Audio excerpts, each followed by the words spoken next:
Dahulu kala, di sebuah kerajaan yang luas dan bercahaya, dikelilingi oleh pegunungan zamrud dan sungai-sungai keemasan, hiduplah 3 pangeran, Arif, Fahad, dan Raffi. Mereka adalah kebanggaan ayah mereka, Raja Zamer, yang terkenal luas karena kebijaksanaan dan keadilannya. Pangeran tertua, Arif, dikenal karena keberanian dan kepemimpinannya. Fahad, yang tengah, karena kebaikan hati dan kecerdasannya yang tajam. Dan yang termuda, Raffi, karena hatinya yang murni dan kecintaannya pada kebenaran. Rakyat kerajaan mengagumi mereka, bukan hanya karena ketampanan mereka, tetapi juga karena keluhuran jiwa mereka. Suatu pagi yang damai, raja yang semakin menua mengumpulkan putra-putranya di halaman istana kerajaan. Udara terasa tenang, tetapi suaranya membawa beban dari sebuah keputusan besar. Beliau berkata, "Putra-putraku yang tercinta, waktunya telah tiba bagi kalian masing-masing untuk menemukan pasangan hidup kalian. Tetapi ingatlah ini, kecantikan akan memudar, dan kekuasaan bisa hilang. Namun hanya hati yang murni dan jujur yang dapat bertahan dalam ujian waktu. Pergilah ke dunia dan carilah bukan wajah yang cantik, melainkan jiwa yang cantik." Para pangeran menundukkan kepala dengan hormat, memahami kedalaman kata-kata ayah mereka. Raja meletakkan tangannya di bahu mereka dan melanjutkan, "Siapapun di antara kalian yang menemukan bentuk cinta paling sejati, yang didasarkan pada kejujuran dan kasih sayang, akan mewarisi takhta beta dan memimpin kerajaan ini menuju zaman keemasan." Sore itu, saat matahari terbenam di balik cakrawala, mewarnai langit dengan nuansa kuning dan merah mawar, ketiga bersaudara itu berdiri di balkon istana. Angin membawa aroma melati, dan suara lonceng kuil bergema di lembah. Mereka saling memandang dengan tekad di mata mereka. Setiap pangeran tahu bahwa perjalanan di depan tidak hanya akan menguji kekuatan mereka, tetapi juga hati mereka. Saat bintang-bintang mulai berkelip di langit bludur yang gelap, Arif berkata dengan lembut, "Biarkan hati kita menjadi kompas kita, saudara-saudara. Karena hanya mereka yang melihat dengan hati yang dapat menemukan apa yang tidak bisa dilihat oleh mata." Maka dimulailah pencarian mereka, bukan untuk mahkota atau kekayaan, tetapi untuk harta paling langka dari semuanya, cinta yang melihat melampaui penampilan. Keesokan paginya, saat cahaya fajar pertama menyentuh menara istana, ketiga pangeran bersiap untuk perjalanan besar mereka. Halaman kandang kuda, HIDUP, dengan suara ringkikan kuda dan bendera yang berkibar. Para pelayan membawakan peta, kantong air, dan jubah perjalanan, sementara pandai besi kerajaan mengencangkan pelana perak.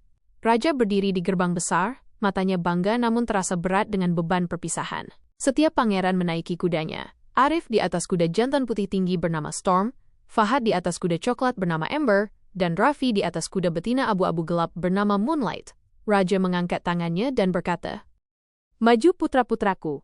Dunia ini luas, dan jalan menuju kebenaran tersembunyi di tempat-tempat yang jarang orang berani lihat.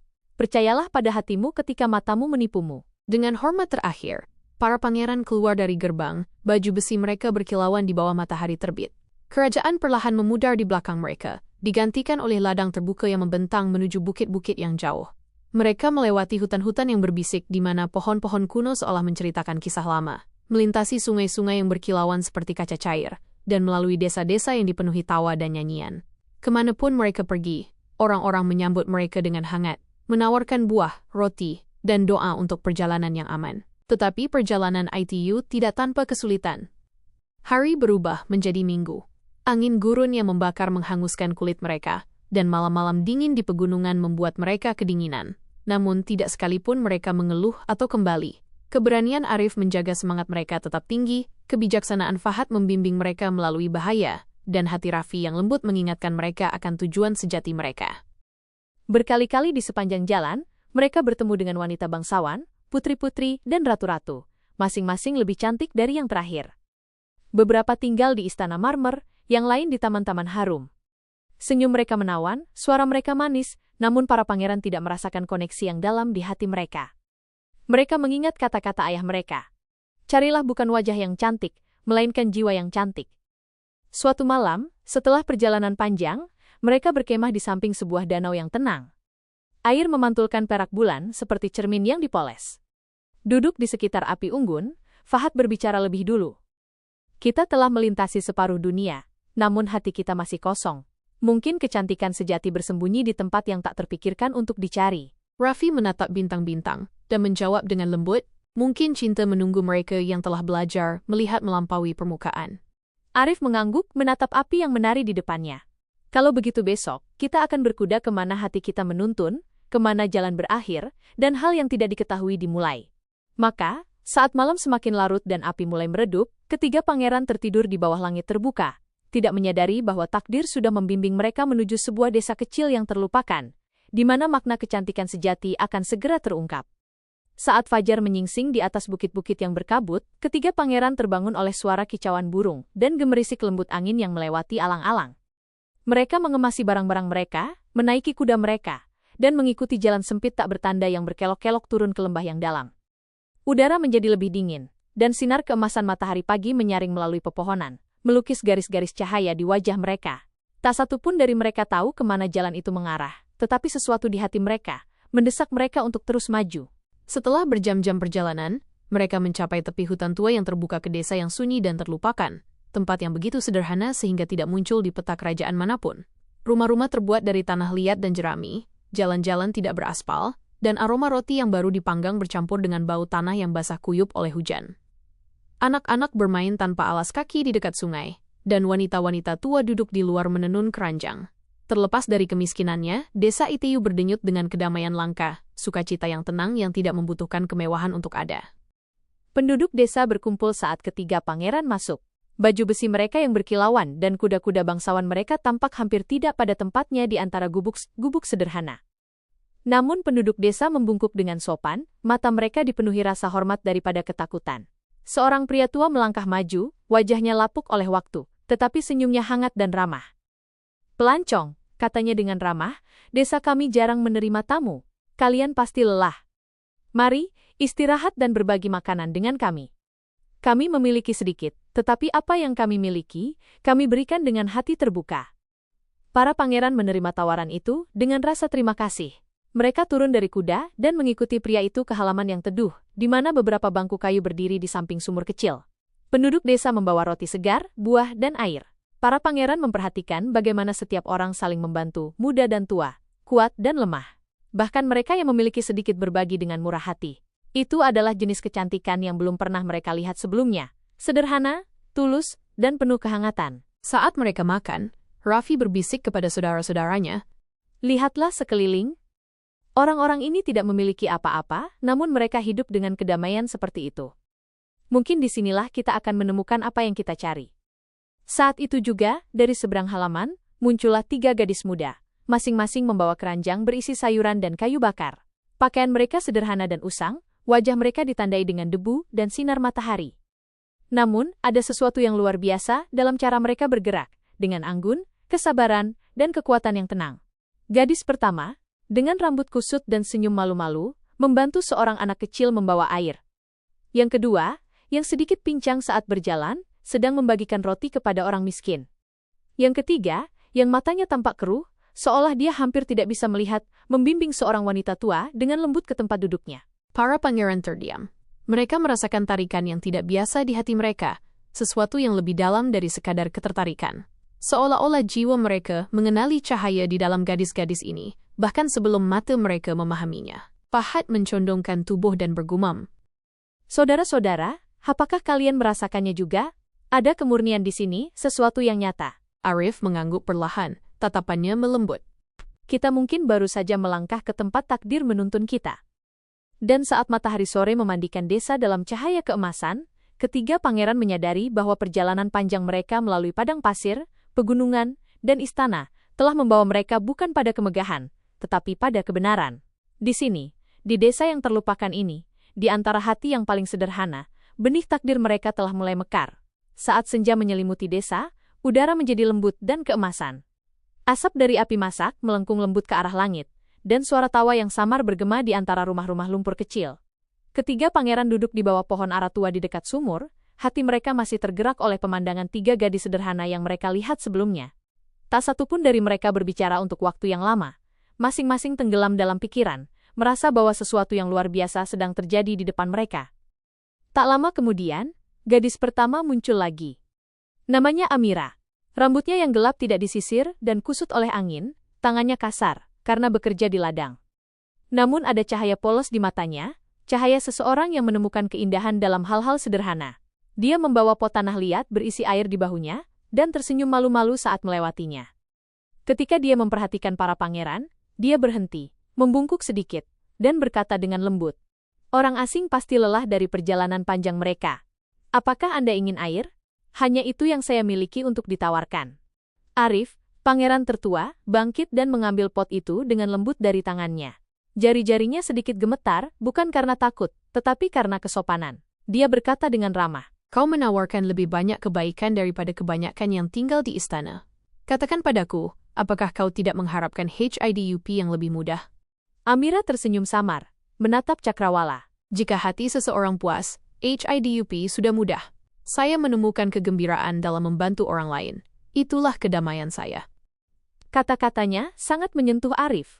Untuk pertama kalinya, dia menyadari bahwa kerendahan hati bisa bersinar lebih terang daripada emas. Beberapa saat kemudian, gadis kedua mendekat.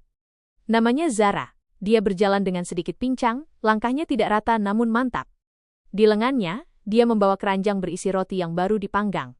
Ketika dia melihat penduduk desa duduk lapar di dekat sumur, dia mulai membagikan roti tanpa ragu, tidak menyisakan sedikit pun untuk dirinya sendiri. Fahad Pangeran Tengah mengawasinya dengan kekaguman yang tenang dan berkata, Kau bekerja keras, namun kau memberikan apapun yang kau miliki. Mengapa? Zara menatapnya dengan mata yang tenang dan lembut. Karena kelaparan mengajarkan belas kasih, dan kebaikan memberi makan jiwa.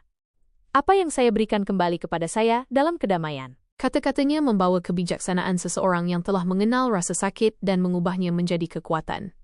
Fahad menundukkan kepalanya, merasa rendah hati. Kemudian datang gadis ketiga, Nur. Dia bergerak hati-hati, memegang tongkat kecil untuk memandu langkahnya. Matanya pucat, hampir perak, dan para pangeran menyadari bahwa dia hampir buta. Namun ada ketenangan dalam ekspresinya, cahaya yang seolah datang dari dalam. Dia membimbing seorang wanita tua melintasi halaman, berbicara dengan lembut untuk menghiburnya. Ketika dia mencapai para pangeran, dia berhenti dan berkata dengan senyum lembut, Maafkan saya jika saya tidak melihat Anda dengan jelas. Saya harap Anda diperlakukan dengan baik di desa kecil kami. Raffi, pangeran termuda, melangkah maju, tergerak oleh keanggunannya. Kau tidak bisa melihat dunia, namun kau berbicara seolah kau bisa merasakan keindahannya. Bagaimana itu mungkin? Noor mengangkat wajahnya ke arah suara Raffi dan menjawab, Saya melihat dengan hati saya. Mata bisa ditipu oleh penampilan, tetapi hati tidak pernah berbohong. Kecantikan sejati bersinar dalam perbuatan, bukan wajah. Raffi terdiam, terpesona. Kata-katanya bergema melalui jiwanya seperti musik, lembut, jujur, abadi. Saat malam tiba, penduduk desa menyalakan lampu minyak, dan cahaya lembut memandikan halaman dalam cahaya keemasan. Ketiga pangeran duduk bersama, masing-masing tenggelam dalam kekaguman pada gadis yang telah menyentuh hatinya. Mereka telah melakukan perjalanan melintasi kerajaan, melihat wajah yang tak terhitung jumlahnya, dan mendengar 1000 kata-kata sanjungan. Namun tidak ada yang mencapai mereka sedalam kebenaran sederhana yang diucapkan oleh 3 jiwa sederhana ini. Malam itu, di bawah langit yang dipenuhi bintang, para pangeran akhirnya mengerti apa yang dimaksud ayah mereka. Ujian sejati dari cinta tidak ditemukan dalam kecantikan atau kekayaan, tetapi dalam kemurnian semangat seseorang. Dan di desa yang terlupakan itu, mereka telah menemukannya. Keesokan paginya, matahari terbit perlahan di atas bukit-bukit, melukis desa dalam nuansa emas lembut. Embun masih menempel di dedaunan, dan suara lembut koko ayam jantan bergema di lembah. Ketiga pangeran terbangun dengan hati yang anehnya ringan, seolah-olah sesuatu yang baru telah dimulai di dalam diri mereka. Masing-masing, dalam keheningan, mendapati dirinya memikirkan gadis yang dia temui sehari sebelumnya. Gadis yang kata-katanya tetap bersamanya seperti melodi yang menolak untuk memudar. Setelah sarapan, saudara-saudara ITU memutuskan untuk menjelajahi desa sekali lagi.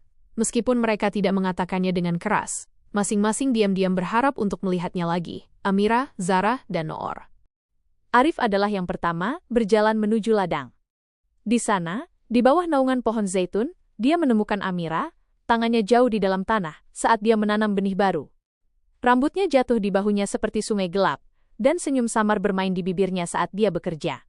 Ketika dia memperhatikan Arif, dia berdiri dan menyambutnya dengan hormat. Anda seharusnya tidak mengotori tangan Anda, Nona, kata Arif dengan lembut. Dan mengapa tidak? Jawabnya, matanya bersinar dengan humor yang tenang. Tangan-tangan ini memberi makan rakyat saya. Kehormatan apa yang lebih besar yang bisa mereka miliki? Arif terkejut. Belum pernah ada orang yang berbicara dengannya begitu sederhana, tanpa rasa takut atau formalitas. Dia tidak menyanjungnya. Dia berbicara kebenaran. Pangeran berlutut di sampingnya, menyentuh tanah yang telah dia garap. Anda menemukan kegembiraan dalam hal ini? Tanyanya pelan. Amira mengangguk. Bumi hanya memberi penghargaan kepada mereka yang merawatnya. Itu mengingatkan saya bahwa semua kehidupan, baik kaya maupun miskin, tumbuh dari tanah yang sama. Arif menatapnya saat itu, benar-benar menatap, dan menyadari bahwa kecantikannya terletak bukan pada wajahnya, tetapi pada kekuatan semangatnya. Sementara itu, Fahad mendapati dirinya tertarik ke arah toko roti di dekat alun-alun desa. Udara berbau roti hangat dan madu. Di dalamnya, Zara sedang menguleni adonan, bersenandung pelan pada dirinya sendiri. Meskipun sedikit pincang, dia bergerak dengan anggun. Ritmenya mantap dan penuh tujuan. Fahad masuk dengan tenang, mengawasinya sejenak sebelum berbicara. "Kau bekerja tanpa lelah," katanya. "Apakah itu tidak membuatmu lelah?" Zara tersenyum, tidak menghentikan pekerjaannya. "Mungkin, tetapi ketika saya melihat seorang anak lapar tersenyum karena roti ini, rasa sakit saya hilang." Kata-katanya memenuhi toko roti kecil itu seperti sinar matahari. Fahad membantunya membawa nampan roti ke oven. Dia memperhatikan bekas luka di pergelangan kakinya. Pengingat akan kesulitan lama, dan merasakan rasa hormat yang mendalam muncul di dalam dirinya. "Kebanyakan orang akan berhenti berusaha setelah rasa sakit seperti itu," katanya lembut. Zara menatapnya dengan mata tenang. Rasa sakit mengajarkan kesabaran, dan kesabaran mengajarkan cinta. Tanpanya, kita hampa. Pada saat ITU, Fahad tahu dia berdiri di depan jiwa yang jauh lebih kuat dari miliknya. Di tepi sungai, Raffi menemukan Nur duduk di samping air. Dia merangkai karangan bunga kecil dengan sentuhan, mata pucatnya setengah tertutup, ekspresinya tenang. Burung-burung berkibar di dekatnya, tertarik pada energi tenang yang dia pancarkan. Raffi mendekat dengan tenang, tidak ingin mengejutkannya. "Kau duduk di sini sendirian setiap pagi?" tanyanya lembut. Dia tersenyum. "Saya tidak pernah sendirian. Angin berbicara, sungai bernyanyi, dan bunga-bunga membisikkan rahasia mereka. Saya mendengarkan." Dia duduk di sampingnya, terpesona. Cara dia berbicara membuat dunia tampak hidup, penuh keajaiban yang tak terlihat. "Apakah kau pernah berharap bisa melihat mereka?" tanyanya, ragu-ragu. Nur memalingkan wajahnya ke arah suara Raffi dan berkata dengan lembut, "Saya sudah melakukannya. Saya melihatnya dengan cara yang tidak bisa Anda lakukan, melalui kebaikan, melalui suara, melalui perasaan. Dunia tidak hilang bagi saya, itu hanya berbeda." Tenggorokan Raffi tercekat. Pada saat itu, dia menyadari bahwa dia melihat lebih banyak daripada yang bisa dilihat oleh orang yang melihat. Malam itu, ketika saudara-saudara itu berkumpul lagi di bawah pohon ara, mereka berbicara dengan tenang, masing-masing menggambarkan wanita yang telah menyentuh jiwanya. Tidak ada rasa iri di antara mereka, hanya kekaguman. Mereka mengerti bahwa tantangan ayah mereka bukan tentang menemukan kecantikan. Itu adalah tentang melihatnya, benar-benar melihatnya, di tempat-tempat yang tidak akan pernah dilihat orang lain. Saat malam tiba, angin sepoi-sepoi menyapu desa, membawa serta aroma ladang, roti, dan bunga liar di tepi sungai. Para pangeran duduk dalam keheningan di bawah bintang-bintang, hati mereka lebih penuh dari sebelumnya. Mereka belum mengetahuinya, tetapi cinta-cinta sejati sudah mulai mekar, sunyi dan tak terlihat, seperti akar yang tumbuh jauh di bawah tanah. Hari-hari berlalu dengan lembut di desa kecil itu, dan ketiga pangeran mendapati diri mereka kembali lagi dan lagi, bukan sebagai pengunjung kerajaan, tetapi sebagai jiwa-jiwa sederhana yang tertarik oleh kehangatan tenang rakyatnya. Setiap pagi membawa momen tawa baru, kisah-kisah yang dibagikan, pelajaran yang tidak pernah bisa mereka pelajari di balik dinding istana. Para pangeran telah melakukan perjalanan jauh dan melihat istana termegah, sutra terbaik dan permata paling mempesona, namun tidak ada yang sebanding dengan kedamaian yang mereka temukan di antara hati-hati sederhana ini. Pangeran Arif, yang dulunya bangga dan berwibawa, kini menghabiskan pagi-paginya membantu Amira di ladang. Bersama-sama, mereka menanam benih dan mengumpulkan buah untuk penduduk desa. Kadang-kadang dia bernyanyi dengan lembut saat bekerja, suaranya menyatu dengan bisikan angin. Arif memperhatikan bagaimana dia memperlakukan setiap tanaman seolah-olah hidup, bagaimana dia berterima kasih kepada bumi atas karunia NYA. Suatu malam saat langit berkobar oranye dan emas, dia berkata dengan tenang, "Kau telah mengajariku bahwa tugas seorang raja bukanlah untuk memerintah tanah, tetapi untuk merawatnya." Amira tersenyum, menyeka kotoran dari tangannya. "Kalau begitu Anda sudah memiliki hati seorang penguasa sejati." Di alun-alun desa, Fahad bekerja di samping Zara di toko roti. Aroma roti hangat memenuhi udara, dan setiap kali penduduk desa yang lapar datang, Zara menawarkan sepotong roti dengan senyum lembutnya. Fahad mengagumi bagaimana dia tidak pernah memikirkan dirinya sendiri, bagaimana pincangnya tidak pernah memperlambat semangatnya. Suatu sore, dia bertanya, "Zara, jika Anda bisa mengharapkan apa saja, kecantikan, emas, kenyamanan, apa yang akan Anda pilih? Dia mendongak dari adonannya, matanya berkilauan dengan kekuatan yang tenang. Saya akan berharap untuk keberanian untuk terus memberi, bahkan ketika saya tidak memiliki apa-apa lagi. Pada saat ITU, Fahad menyadari bahwa dia telah menemukan hati yang lebih murni daripada permata apapun di perbendaharaan kerajaan. Di tepi sungai, Raffi duduk setiap hari di samping Nur. Meskipun dia tidak bisa melihatnya, dia selalu merasakan ketika dia berada di dekatnya. Dia akan menceritakan kisah-kisah yang dia bayangkan dari suara-suara di sekitarnya. Kepakan sayap, riak air, tawa anak-anak. Baginya, setiap suara adalah warna, setiap angin sepoi-sepoi adalah lukisan. Suatu pagi, dia berkata dengan lembut, "Anda membuat dunia terdengar lebih indah daripada siapapun yang bisa melihatnya." Noor memalingkan wajahnya ke arah suara Raffi dan menjawab, "Karena saya tidak melihat debu atau bayangan, hanya cahaya yang hidup di dalam segalanya." Raffi merasa hatinya membengkak dengan sesuatu yang lebih dalam dari kekaguman. ITU adalah cinta, murni, dan abadi. Seiring hari-hari berubah menjadi minggu, saudara-saudara itu berkumpul lagi di bawah pohon ara untuk berbicara tentang apa yang mereka rasakan. Masing-masing, dengan caranya yang tenang, mengakui bahwa hatinya telah memilih.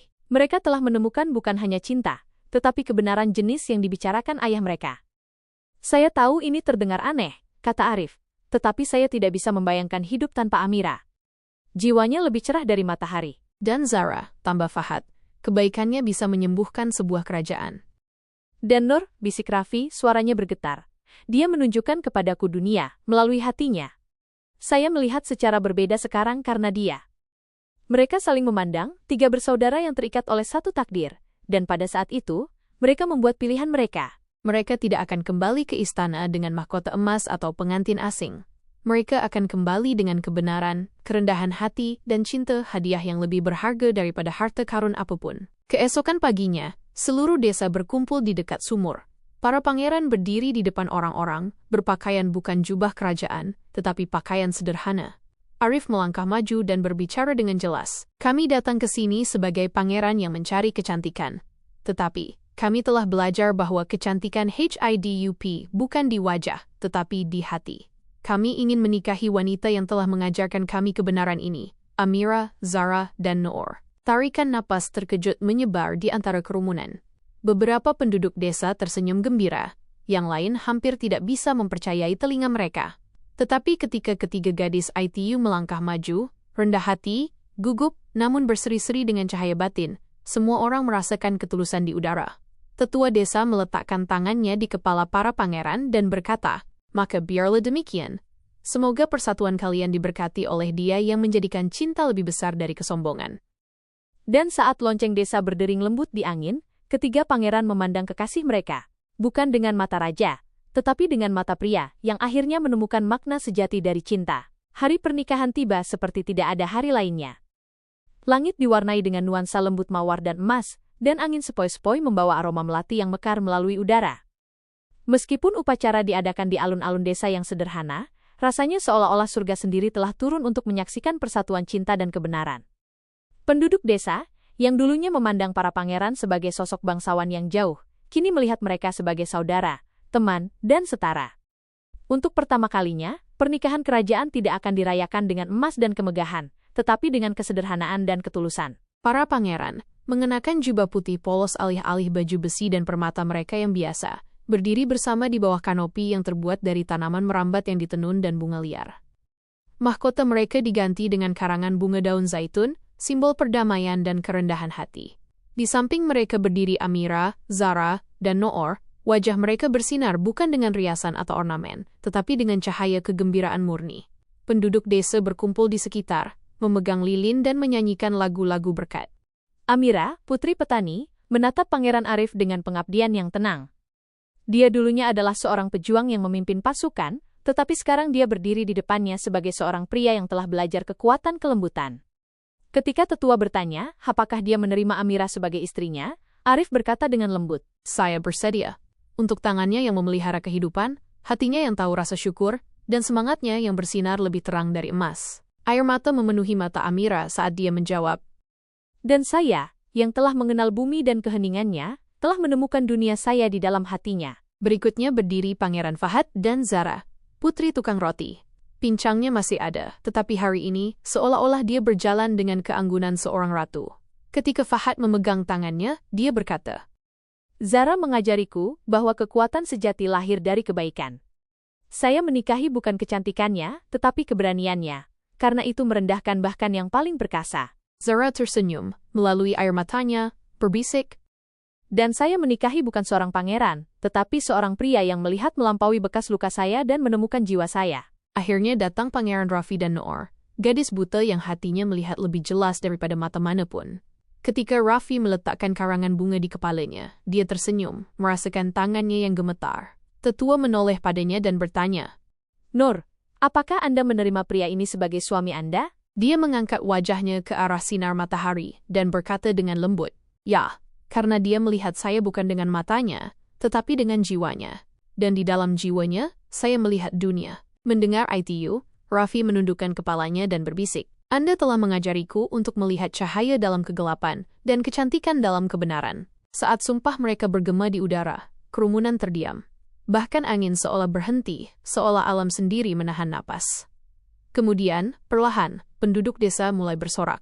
Anak-anak melemparkan kelopak bunga ke udara, lonceng berdering dari kuil tua, dan suara drum serta seruling memenuhi alun-alun.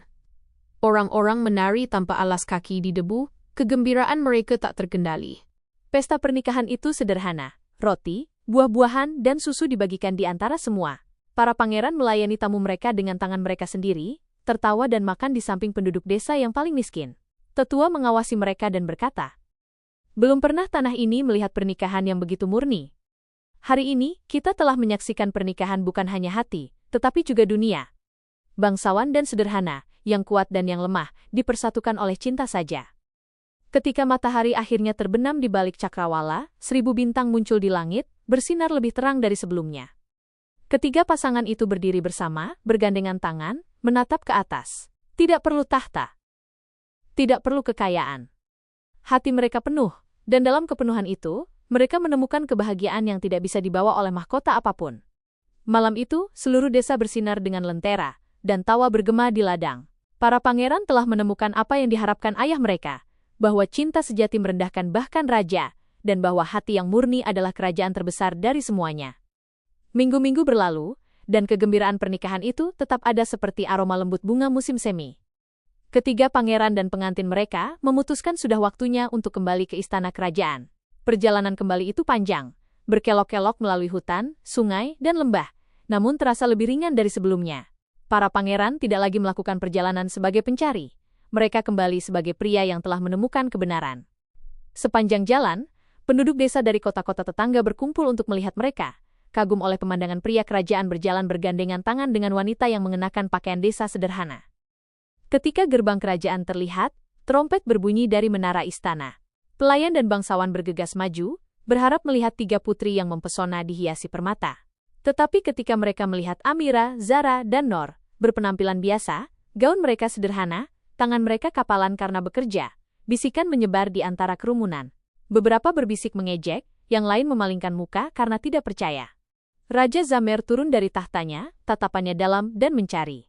Para pangeran membungkuk rendah di depannya, dan satu persatu, istri-istri mereka mengikuti. Untuk sesaat, ada keheningan berat, tidak pasti. Kemudian raja berbicara. Suaranya tenang tetapi tegas. Putra-putraku, apakah kalian telah kembali dengan pengantin kalian? Arif melangkah maju. Ya ayah, kami telah menemukan bukan kecantikan untuk mata, tetapi kecantikan untuk jiwa. Raja memandang ketiga wanita itu. Dia tidak melihat keanggunan kerajaan. Tidak ada pesona yang dipoles, namun ada sesuatu yang berbeda tentang mereka. Sesuatu yang damai di wajah mereka. Dia mengangguk perlahan. Jika apa yang kalian katakan benar, waktu akan mengungkapkannya. Maka, istana menerima mereka, meskipun tidak semua orang melakukannya. Para bangsawan mengejek di balik pintu tertutup. Para pelayan bergosip, menyebut para pengantin wanita tidak layak. Tetapi ketiga wanita ITU tidak pernah mengeluh. Sebaliknya, mereka memenuhi aula istana dengan kebaikan yang tenang. Amira membantu para tukang kebun menanam tanaman segar untuk orang miskin. Zara mengajari juru masak istana untuk berbagi makanan dengan orang lapar yang menunggu di luar gerbang. Noor, meskipun buta, menghibur orang sakit dan mendengarkan kesedihan orang yang kesepian, kata-katanya membawa cahaya di mana ada kegelapan. Perlahan, sesuatu mulai berubah. Taman-taman mekar lebih cerah di bawah perawatan Amira. Dapur, yang dulunya boros, kini memberi makan ratusan orang di bawah arahan Zara. Dan kehadiran Noor yang tenang seolah mengusir kesuraman dari udara istana ITU sendiri. Bahkan para punggawa yang dulunya mengejek mereka, mendapati diri mereka rendah hati, tidak dapat menjelaskan kehangatan yang seolah menyebar kemanapun wanita-wanita ini pergi. Suatu malam, saat matahari terbenam di balik dinding istana, Raja Zamir berdiri di balkonnya, mengawasi dunia di bawah. Pelayannya mendekat dengan tenang dan berkata, "Yang mulia, apakah Anda memperhatikan? Rakyat mencintai putri-putri baru itu. Orang miskin memberkati mereka dengan menyebut nama. Istana terasa berbeda, hidup." Raja tersenyum samar, secercah pemahaman di mata tuanya yang bijaksana. Tampaknya, katanya lembut, bahwa putra-putraku memang telah memilih dengan hati mereka. Seiring berjalannya waktu, sesuatu yang lebih menakjubkan terjadi. Ketiga wanita itu, yang dulunya dianggap biasa, mulai berubah dengan cara yang tidak bisa dijelaskan oleh siapapun. Kulit Amira bersinar seperti sinar matahari pagi, rambutnya yang dulunya kusut kini bersinar dengan kehangatan emas. Pincang Zara menjadi lebih ringan, dan senyumnya menjadi berseri-seri, matanya hidup dengan keanggunan. Mata pucat Noor berkilauan lembut, seolah disentuh oleh cahaya bintang, dan meskipun dia masih tidak bisa melihat, wajahnya tampak diterangi oleh sesuatu yang ilahi. Orang-orang berbisik bahwa itu adalah sihir, tetapi itu sama sekali bukan sihir. Itu adalah cinta. Jenis cinta yang mengubah bukan tubuh, tetapi jiwa, dan melalui jiwa, segala sesuatu yang lain. Pada saat setahun telah berlalu, tidak ada yang mengingat tawa atau penghakiman yang pernah memenuhi aula istana. Sebaliknya, mereka berbicara tentang tiga ratu yang kebaikannya menyembuhkan sebuah kerajaan. Para pangeran berdiri dengan bangga di sisi mereka, mengetahui bahwa kecantikan istri mereka bukanlah anugerah alam, tetapi cerminan hati yang murni seperti emas. Dan Raja Zamir, menyaksikan putra-putranya dan istri-istri mereka memerintah dengan cinta dan kebijaksanaan, akhirnya berkata, "Saya menguji putra-putra saya untuk menemukan kecantikan sejati. Sekarang saya melihatnya, bukan di wajah pengantin mereka, tetapi dalam kedamaian yang memenuhi tanah saya. Mereka telah menemukan apa yang dulu hanya saya impikan, kecantikan, kebenaran." Setahun telah berlalu sejak pernikahan, dan kerajaan ITU tidak lagi sama. Istana kerajaan yang dulunya bangga dan jauh, telah menjadi tempat kehangatan dan sambutan. Para petani tidak lagi gemetar di depan gerbangnya. Mereka masuk dengan bebas, mencari bantuan, bimbingan, atau sekadar berbagi kegembiraan mereka. Transformasi telah dimulai secara diam-diam, seperti cahaya fajar pertama, dan menyebar ke seluruh negeri sampai setiap sudut kerajaan merasakan cahayanya.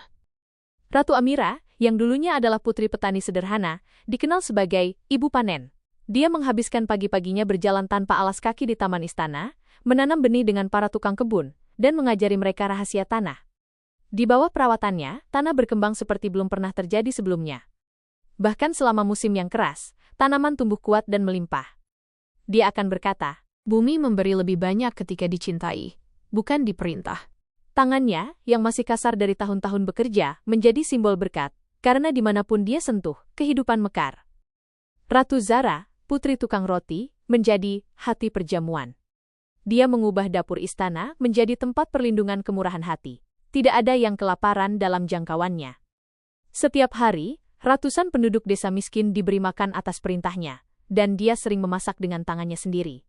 Tawanya bergema di aula-aula besar saat dia menguleni adonan dan menceritakan kisah kepada para pelayan, mengingatkan mereka bahwa kebahagiaan lahir bukan dari kemewahan, tetapi dari berbagi. Makanan bukanlah kerajaan karena emas, dia akan berkata, tetapi karena dibagikan dengan cinta. Kebaikannya melunakkan, bahkan hati yang paling keras di istana, mengubah keserakahan menjadi rasa syukur. Ratu Noor, gadis buta, menjadi cahaya jiwa. Meskipun matanya tidak bisa melihat, kebijaksanaannya memandu kerajaan seperti lentera dalam kegelapan. Orang-orang dari negeri yang jauh datang untuk mencari nasihatnya.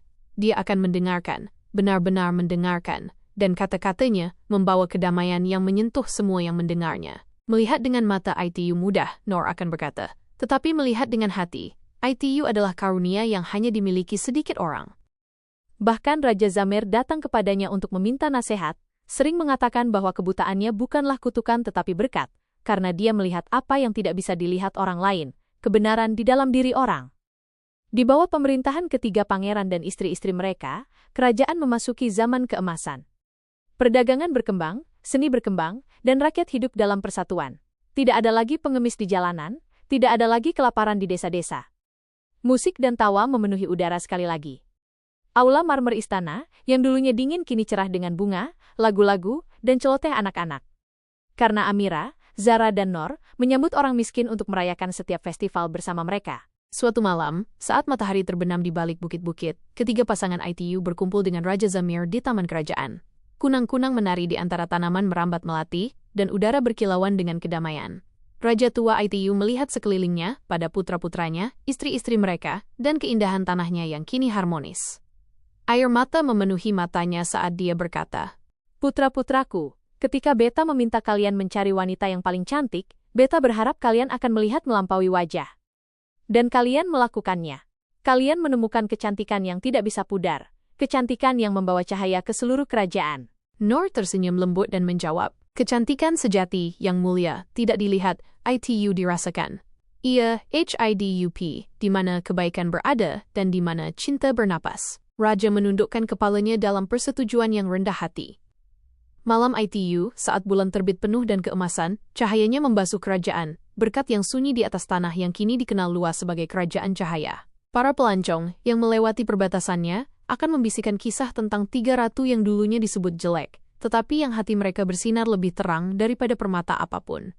Mereka akan memberitahu anak-anak mereka bahwa kecantikan memudar, tetapi cinta yang baik, rendah hati, dan murni menjadi abadi. Maka legenda itu tumbuh, menyebar dari desa ke desa, melintasi gunung dan lautan, sampai setiap pendongeng yang berbicara tentang kecantikan memulai kisah mereka dengan kata-kata yang sama. Dahulu kala, tiga pangeran menikahi tiga wanita yang dianggap tidak layak oleh dunia, dan dengan melakukannya, mereka menjadikan kerajaan mereka tempat paling indah di bumi. Tahun-tahun berlalu seperti ombak lembut di pantai, masing-masing membawa kerajaan menuju kedamaian dan kemakmuran yang lebih besar. Ketiga pangeran, yang dulunya muda dan bersemangat, telah tumbuh menjadi raja yang bijaksana dan mulia. Pemerintahan mereka ditandai bukan oleh penaklukan atau kekuasaan, tetapi oleh kasih sayang dan persatuan. Dan di samping mereka, ketiga ratu, Amira, Zara, dan Noor, terus memandu negeri ITU dengan hati rendah hati yang sama yang pernah mengubah arah takdir. Seiring berjalannya waktu, kerajaan ITU dikenal di seluruh dunia sebagai tanah cahaya dan hati. Para pelancong dan cendekiawan dari negeri yang jauh datang untuk menyaksikan mukjizat ITU, tempat di mana tidak ada yang kelaparan, di mana tidak ada perang yang terjadi selama beberapa dekade, dan di mana bahkan yang paling miskin pun diperlakukan sebagai keluarga. Ketiga ratu ITU dibicarakan bukan hanya sebagai penguasa, tetapi sebagai simbol kebajikan yang HIDUP. Ratu Amira, meskipun rambutnya telah memutih, masih menghabiskan pagi-paginya di ladang. Anak-anak akan berlari ke arahnya, tertawa saat dia mengajari mereka cara menanam benih dan berbicara dengan lembut kepada bumi. Tanah, dia akan berkata, menekan benih ke tangan kecil mereka, adalah seperti hati. Ia memberi kehidupan ketika dirawat, tetapi layu ketika dilupakan. Di bawah bimbingannya, tanah tetap subur dan bahkan bukit-bukit yang tandus mulai mekar. Ratu Zara melanjutkan pekerjaannya di dapur dan pasar. Tawanya sekarang lebih lembut, tetapi masih penuh kehangatan. Dia menciptakan sekolah untuk wanita, mengajari mereka tidak hanya memasak, tetapi juga mengelola perdagangan, kerajinan, dan seni penyembuhan. Tangan seorang wanita, dia sering berkata, dapat membangun rumah atau memberi makan bangsa. Jangan pernah berpikir kecil tentang kebaikan. Melalui dia, generasi wanita bangkit ke posisi rasa hormat dan kekuatan, dan semangat kemurahan hatinya menjadi tradisi yang diwariskan dari ibu ke anak. Ratu Nur, Ratu Buta, menjadi jantung kebijaksanaan di negeri itu. Meskipun penglihatannya tidak pernah kembali, kehadirannya tumbuh hampir seperti dewa. Raja-raja dari wilayah tetangga mengirim utusan untuk mencari nasihatnya. Duduk di bawah pohon zaitun besar, dia akan mendengarkan masalah para penguasa, pedagang, dan petani. Kata-katanya menyembuhkan hati, menyelesaikan perselisihan, dan menginspirasi jiwa yang tak terhitung jumlahnya. Visi terbesar, dia akan memberitahu mereka, adalah melihat melampaui diri sendiri, untuk melihat dengan cinta. Suatu pagi musim semi, saat udara dipenuhi aroma melati dan matahari melukis emas di dinding istana, ketiga ratu berkumpul sekali lagi di taman kerajaan. Rambut mereka putih, wajah mereka dihiasi kerutan karena usia, tetapi mata mereka masih bersinar dengan kedamaian. Di samping mereka berdiri suami mereka, ketiga raja juga lebih tua, tetapi tersenyum seolah waktu sendiri telah membungkuk di depan mereka. Mereka berbicara dengan tenang tentang perjalanan mereka, tentang bagaimana itu dimulai dengan ujian kecantikan, dan bagaimana itu berakhir dalam penciptaan surga yang lahir dari kasih sayang. Kita pernah diejek, kata Zara lembut, karena biasa. Amira tersenyum dan menambahkan, namun dari kepolosan itu, kehidupan mekar. Dan Nur, tangannya terlipat di pangkuannya, berbisik. Karena cinta tidak melihat wajah, ia melihat jiwa. Dan ketika jiwa bersatu dalam kebenaran, bahkan waktu tidak bisa mematahkan ikatan mereka. Malam ITU, kerajaan merayakan festival cahaya, tradisi yang dimulai oleh para ratu sendiri bertahun-tahun yang lalu. Lentera melayang ke langit, ribuan di antaranya melambangkan harapan, pengampunan, dan cinta abadi. Rakyat menyanyikan lagu-lagu tentang ketiga ratu, suara mereka membawa ke surga. Tidak lama kemudian, ketiga ratu meninggal dengan damai dalam beberapa hari satu sama lain. Beberapa mengatakan mereka telah berjanji untuk meninggalkan dunia bersama, jiwa mereka terikat oleh takdir. Malam mereka pergi, bulan bersinar lebih terang dari sebelumnya, dan cahaya keemasan yang lembut menyebar di taman istana. Bunga-bunga yang belum pernah mekar sebelumnya terbuka penuh, seolah-olah bumi sendiri berduka dan bersukacita sekaligus. Pada generasi berikutnya, patung-patung ketiga ratu dibangun di jantung IBU kota. Bukan dari marmer atau emas, tetapi dari batu putih sederhana. Masing-masing membawa simbol, Amira dengan benih, Zara dengan roti, dan Noor dengan cahaya. Di bawah kaki mereka, sebuah prasasti berbunyi. Kecantikan sejati tidak dilihat dengan mata, tetapi dirasakan dengan hati. Cinta orang-orang sederhana membangun kerajaan yang tidak pernah jatuh. Maka, meskipun berabad-abad berlalu, kisah tentang tiga pangeran dan tiga pengantin mereka yang tidak mungkin terus, HIDUP. Itu diceritakan oleh para tetua kepada anak-anak di bawah langit berbintang, oleh para penyair dalam lagu-lagu, dan oleh para pemimpi dalam bisikan. Itu menjadi lebih dari sekadar dongeng. ITU menjadi pelajaran abadi, bahwa cinta, kebaikan, dan kebenaran adalah satu-satunya kekuatan yang tidak pernah pudar. Bahkan sekarang, konon ketika sinar bulan menyentuh taman kerajaan, tiga sosok bercahaya dapat terlihat berjalan bergandengan tangan. Ratu-ratu kerajaan cahaya, tersenyum pada dunia yang mereka tinggalkan, selamanya mengingatkan semua bahwa kecantikan terbesar lahir bukan dari wajah, tetapi dari jiwa.